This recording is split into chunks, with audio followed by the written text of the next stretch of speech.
So can I tell you a really lame joke I just heard right now 1 hour back? Called Dalai Lama, who is so breaking news everyone, এটা আমি কি দেখলাম, যা দেখলে কিন্তু রীতিমতো আপনারা হতবাক হয়ে যাবেন। আমাদের সুপারস্টার, আমাদের মেগাস্টার শাকিব খানের নতুন একটি মুভি, যার নাম অলরেডি কিন্তু ঘোষণা দেওয়া হয়ে গেছে, সেটার নাম হচ্ছে সিকান্দার।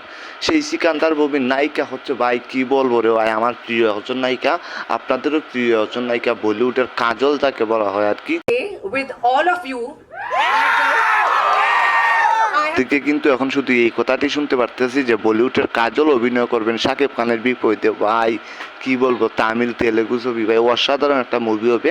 আর এটা কিন্তু আমার কথা নয়, এটা আপনারা দেখতে পাচ্ছেন যে ইন্ডিয়ান কিছু গণমাধ্যম কিন্তু এটা জানিয়েছে। এই যে গণমাধ্যমের কিছু স্ক্রিনশট আমি দিয়ে দিলাম, তারাই কিন্তু জানিয়েছেন যে কাজল হচ্ছে শাকিব খানের মুভি দেখেন বা শাকিব খানকে হচ্ছে লাইক করেন। সো শাকিব খানের এই তুফান মুভিটা দেখে নাকি কাজল শাকিব খানের প্রেমে একদম মানে হাবুডুবু খেয়ে গেছেন বা পাগল হয়ে গেছেন, এমন কিছু বলতে পারেন।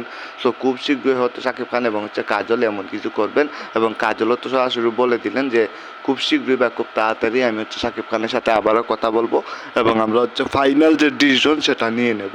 শাকিব খান এবং হচ্ছে কাজলের মুভি অনেক অপেক্ষা ছিলাম ভাই, ধামাকা কিছু হবে।